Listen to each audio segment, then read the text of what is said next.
Hello, everyone. Happy Friday.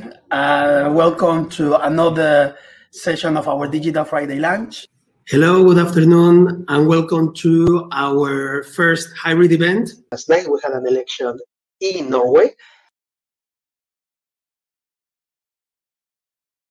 2007 was the year that represents the start of the era which we are living in today.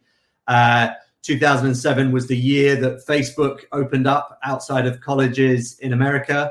It was the year where Twitter took off, and it was the year that the iPhone first launched. In a nutshell, the Brussels Binder is a free, openly accessible, cross-sectorial database of women experts, which is intended for both journalists as well as conference organizers that are seeking women's voices.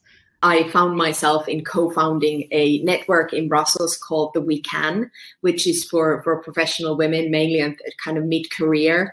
When one person passes through the experiences of living in an autocracy like I had in Venezuela, you want to disconnect. You don't want to know anything more about politics.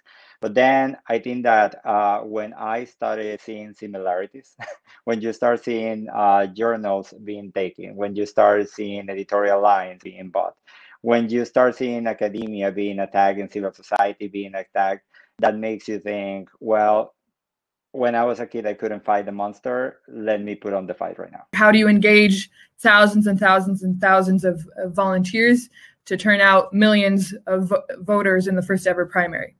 In the US, I see three main differences that are really important to keep in mind when we're talking about bringing over, experience in organizing and digital organizing in the US to Europe. Those kind of debates are probably interesting from an academic perspective. I do not think that moves the common man and the common woman in their everyday life.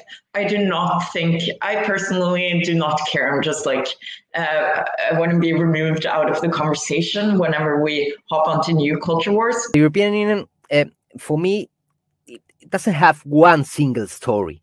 The policies, the areas that interest the Spanish people, for instance, are not the same that Finnish people are worried about.